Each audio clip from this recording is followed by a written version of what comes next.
ஹாய்ங்க, எல்லாருக்கும் வணக்கம். எல்லாரும் நல்லா இருக்கிறீங்கன்னு நம்புகிறேன். நாட்டுக்கோழி வளர்ப்பில் இன்றைக்கி நம்ம எதை பற்றி தெரிஞ்சுக்க போகிறோம் அப்படின்னு கேட்டிங்கன்னா, கண்டிப்பாக நம்ம எல்லாரும் ஒவ்வொருத்தவங்களுமே ஃபேஸ் பண்ணக்கூடிய பிரச்சனை தாங்க. இப்போ நல்லாவே கடும் வெயில் இருக்கிற நேரத்தில் திடீர்னு ஒரு மழை பெய்யுது, பருவநிலை மாறி பெய்யுதுன்னா கண்டிப்பாக நம்ம நோய் தாக்குதலுக்கு நம்ம கோழிங்க எல்லாமே அஃபெக்ட் ஆவாங்கங்க. இது எல்லாருக்குமே நம்மளுக்கு தெரிஞ்ச விஷயம். இந்த மாதிரி நேரத்தில் நம்ம கோழிகளை எப்படி பாதுகாக்கணும், என்னென்ன பிரச்சனைகள் வரும், அந்த கோழிகளுக்கு என்ன மாதிரி மருந்துகள் நம்ம கொடுக்கணும், நாங்கள் எப்படி இப்போ இதை பராமரிச்சுட்டு வரோம் அப்படின்ற விஷயத்தை தான் நான் இன்றைக்கி உங்கள் கூட ஷேர் பண்ண போகிறேன். முடிஞ்ச அளவுக்கு நம்ம சேனலை சப்ஸ்கிரைப் பண்ணிட்டே வாட்ச் பண்ணுங்கள். லைக் அண்ட் ஷேர் கமெண்ட் எல்லாம் பண்ணுங்கள். நான் என்னோடய சொந்த அனுபவத்தை தான் சொல்கிறேன். ஏன்னா ஒவ்வொருத்தவங்களுமே ஃபேஸ் பண்ணக்கூடிய ஒரு பிரச்சனை என்னென்னு கேட்டிங்கன்னா, நம்ம இயற்கையிட்டேருந்து நம்ம கோழிகளை பாதுகாக்கிறது ரொம்ப முக்கியங்க. அதுதான் ரொம்ப ரொம்ப பெரிய பிரச்சனை. நம்ம ஈஸியாக வளர்த்துடலாம், ஆனால் வளர்க்குறத இந்த மாதிரி அதாவது ஒரு மழையோ இல்லை அவங்க வந்தாங்கன்னா மொத்தமாக காலி பண்ணி விட்டு போயிடுவாங்க. அந்த மாதிரி என்னென்ன பிரச்சனைகள்லாம் வரும் நம்ம நாட்டுக்கோழிகளுக்குன்றத முதல்ல தெரிஞ்சுக்கலாம். இந்த மாதிரி கடும் வெயில் நேரத்தில் இருந்து திடீர்னு ஒரு மழை வருது அப்படின்னு கேட்டிங்கனாலே கண்டிப்பாக அந்த மாதிரி ஒரு சூடை கோழிகளால் ஏற்றுக்கொள்ள முடியாதுங்க. கோழிகள் சாதாரண ஒரு 5 கிலோலேருந்து ஒரு 7 கிலோ இவ்வளோக்குள்ளே இருக்கிற ஒரு ஜீவன் இல்லையா, அவங்களால கண்டிப்பாக அந்த டெம்பரேச்சர்லேருந்து இந்த டெம்பரேச்சருக்கு சடனாக வரையில் அவங்களுக்கு அதிகப்படியான முக்கிய பிரச்சனைகள்லாம் வருங்க. அந்த முக்கிய பிரச்சனைகள்லாம் என்னன்றதை முதல்ல தெரிஞ்சுக்கோங்க. ஃபஸ்ட்டு என்னென்னா, அதாவது சளி மற்றும் மூச்சு திணறல் ஏற்படுங்க. ஃபஸ்ட்டு எடுத்தோடனே கண்டிப்பாக கோழிங்களுக்கு இந்த உடல் சூட்டுனால் வரக்கூடிய முதல் பிரச்சனையே என்னென்னா சளியும் மூச்சு திணறலுங்க. சளியை நீங்கள் கண்டுக்கிறாமல் விட்டிங்கன்னா ரெண்டாவது மூச்சு திணறல் ஏற்பட்டு நம்ம கோழி குஞ்சுகள் நம்ம கோழிகள் வர இறந்து போகிறதுக்கான அதிகப்படியான இருக்குங்க. ரெண்டு விஷயம் என்னன்னு கேட்டிங்கன்னா, அதாவது இந்த மாதிரி சளி வந்துருச்சு, மூச்சு திணறல் ஏற்பட்டுருச்சுனாலே அவங்களால உணவு எடுக்க முடியாது. உணவு எடுக்கலைனால ஆட்டோமேட்டிக்காக அவங்களோட வெயிட் டிக்ரீஸ் ஆகி வெயிட்டு குறைஞ்சு அதனால அவங்க குன்றி நின்று ஒரு 3 நாள் தாங்க அதோடு அவங்க இறந்துருவாங்க. இது ரெண்டாவது பிரச்சனைங்க. அடுத்து என்னன்னு கேட்டிங்கன்னா, வெள்ளை கழிச்சல் வருங்க. உடல் சூட்டின் காரணமாக அவங்க நல்லா ஆக்டிவாகவே இருப்பாங்க. அடுத்து அவங்களுக்கு வரக்கூடியது அப்படியே வெள்ளை கழிச்சல் அவங்க என்ன செய்வாங்கன்னா வெள்ளையாக அவங்களோட எனர்ஜி அவங்களோட எல்லாமே அந்த சத்துக்கள் எல்லாமே அப்படியே எச்சமாகவே போய் வெள்ளை கலரில் அவங்களோட எச்சம் அங்கங்கே அப்படியே கழிஞ்சு கோழியிலேருந்து இருந்து அப்படியே பல வகையான கோழிகளுக்கும் பரவி நம்ம ஃபார்மையே காலி பண்ணுறதுக்கான வாய்ப்பு அதிகமாக இருக்குங்க. அடுத்து என்ன பிரச்சனைன்னு கேட்டிங்கன்னா, அடுத்து நம்ம கோழிகளுக்கு இந்த மாதிரி வெள்ளை கழிச்சல் வந்துருச்சுன்னா அப்புறம் எங்கிட்ட அது இருந்து அப்படின்ற மாதிரி சூழ்நிலைக்கு தள்ளப்பட்டு நோய் எதிர்ப்பு சக்திகள் ஆட்டோமேட்டிக்காகவே நம்ம கோழிகளுக்கு குறையுங்க. ஆட்டோமேட்டிக்காகவே குறைஞ்சாலே என்னாகும், நம்ம கோழி குஞ்சுகள் அதிகமாகவும் நம்ம கோழிகளும் இறந்து போகிறதுக்கான வாய்ப்பு அதிகம். அடுத்து என்னன்னு கேட்டிங்கன்னா, அம்மை வருங்க. அம்மை என்னன்னு கேட்டிங்கன்னா, அப்போ கோழிகள் உடல் சூட்டுனால் அவங்கள நம்ம ஒன்றோட ஒன்று அடைப்போம். அப்படி அடைக்கையில் அவங்க மூஞ்சியில் தாங்க முதல்ல இந்த அம்மை வரும். அம்மை போட்டோன்னே என்ன ஆகும் அப்படின்னு கேட்டிங்கன்னா, அவங்களுக்கு அப்படியே அம்மை போட்டு ஒரு 2 நாளைக்கும் நல்லா ஆக்டிவாக தான் இருப்பாங்க. 3ஆவது நாள் அது வேலையை காமிச்சிரும்.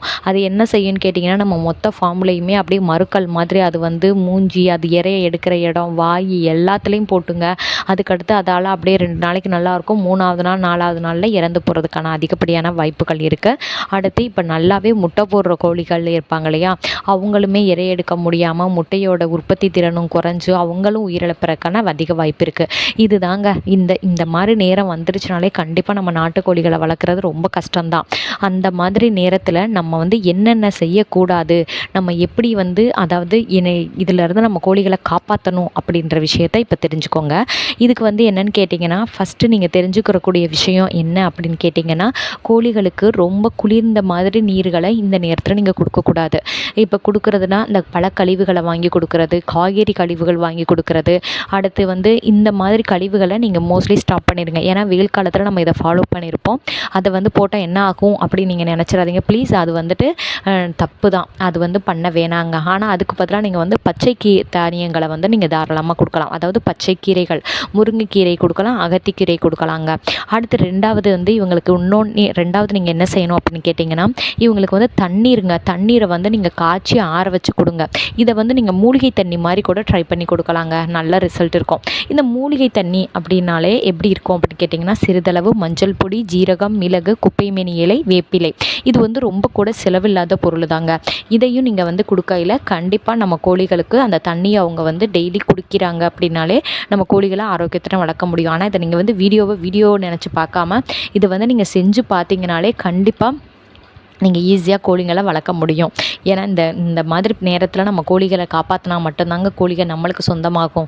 அதனால தான் நான் மறுபடியும் சொல்கிறேன். அடுத்து வந்து என்னன்னு கேட்டிங்கன்னா, இப்போ நைட்டு இருக்கும், இது சாதம் கஞ்சிங்கெல்லாம் சரி கொஞ்சம் தானே இருக்குது, அதை நம்ம கோழிங்களுக்கு போட்டு விடலாம், அதனால் என்ன ஆக போகுது அப்படின்னு நினைக்காதீங்க. கண்டிப்பாக அப்படி நீங்கள் போட்டிங்கனாலும் ஒரு கோழிகிட்டேருந்து எல்லா கோழிங்களுக்கும் பரவுறதுக்கான அதிகப்படியான வாய்ப்பு இருக்குது. இப்போ நீங்கள் வந்து சாப்பாடு மாதிரி கொடுக்கணும்னு நினைக்கிறீங்கன்னா கண்டிப்பாக அன்னைக்கு சாதத்தை அதாவது மதிய நேரத்தில் மோஸ்ட்லி சாதம் கொடுப்போம் இல்லையா, அப்போ அன்னைக்கு அதை வேக வச்சதை அப்பயே கொடுங்க. அதை வந்து சேவ் பண்ணி வச்சு அடுத்த நாள் கொடுக்காதீங்க ப்ளீஸ். அப்படிலாம் கொடுக்கையில் நம்ம கோழிகளுக்கு வந்து அந்த குடல் வந்து நல்லாவே குளிர்ச்சியாகி அவங்க வந்து என்ன ஆகுனா அதிகமாக அந்த சளி தொல்லை இதுக்கெல்லாம் பாதிக்கப்பட்டு இறந்து போவாங்கங்க.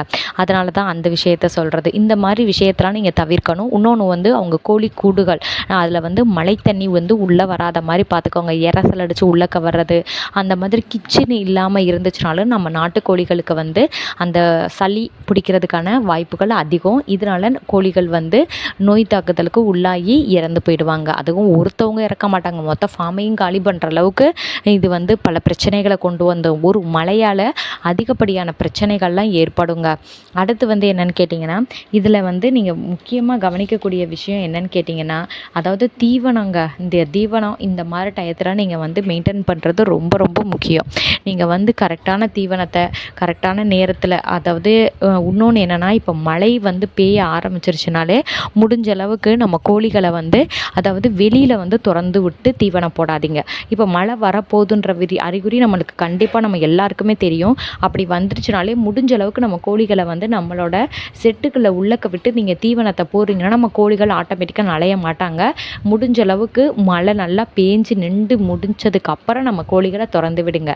நீங்கள் வந்து ஏனோ தானோ இல்லை 1 2 தானே நம்ம திறந்து விட்ருக்கோம் அப்படின்னு நீங்கள் நினச்சிங்கனாலும் கண்டிப்பாக அந்த நம்ம மொத்த கோழிகளையும் காலி பண்ணுறதுக்கான வாய்ப்பு இருக்குது. அதனால தான் நான் மறுபடியுமே சொல்லிகிட்டு இருக்கேன். ஏன்னா இந்த நேரத்தில் நம்ம கோழிகளை பாதுகாத்தா மட்டும்தான் நம்ம வந்து ஆரோக்கியத்துடன் கோழிகளை வளர்த்து லாபம் பார்க்க முடியுங்க. முடிஞ்சளவு கோழிகளை வந்து மழையில் நனைய விடாதீங்க. அது சின்ன குஞ்சிலேருந்து பெரிய கோழி வர எல்லாத்துக்குமே நீங்கள் வந்து மழையில் நனைய விட்டுட்டிங்கனாலே கண்டிப்பாக நம்ம கோழிகள் வந்து அதாவது பருவநிலை மாற்றத்தில் பெய்யக்கூடிய மழையில் நனைஞ்சு உடல் சூடாகி அவங்க வந்து இறந்து போவாங்கங்க. இதில் இயற்கை இதை காப்பாற்றணும் அப்படின்னு கேட்டிங்கன்னா, அதாவது ஓமை இலை எடுத்துக்கோங்க, பப்பாளி இலை எடுத்துக்கோங்க, கீழா நெல்லி, குப்பை மேனி, ஜீரகம், மிளகு, வெள்ளை பூண்டு, அடுத்து வந்து என்னென்னா இஞ்சி, வெற்றிலைங்க. இதை பூராத்தையுமே இந்த இலைகள் எல்லாத்தையுமே நல்லா பேஸ்ட்டு மாதிரி அரைச்சுங்க. நீங்கள் என்ன தீவனம் கொடுக்குறீங்க, இப்போ கம்பெனி ஃபீடு கொடுக்குறீங்க இல்லை வந்துட்டு இது சாப்பாடு கொடுத்துட்ருக்கீங்க, அது கூட நீங்கள் கண்டிப்பாக கலந்து நம்ம நாட்டுக்கோழிங்களுக்கு கொடுங்கங்க. மறந்துடாதீங்க, ட்ரை பண்ணுங்கள், நல்ல ரிசல்ட் இருக்கும். இந்த நாட்டுக்கோழி வளர்க்குற எல்லாருக்கும் இந்த வீடியோவை ஷேர் பண்ணுங்கள். முடிஞ்சளவு like and share, subscribe, comment பண்ணுங்கள். அதாவது எனக்கு தெரியாத விஷயத்த நான் உங்களுக்கு சொல்கிறதும் உங்களுக்கு எதுனாலும் ஷேர் பண்ணுங்கள். ஓகேங்க, இது மாதிரி இன்னொரு வீடியோவில் பார்க்கலாம். அது நம்ம சேனலை சப்ஸ்கிரைப் பண்ணிட்டே வாட்ச் பண்ணுங்கங்க.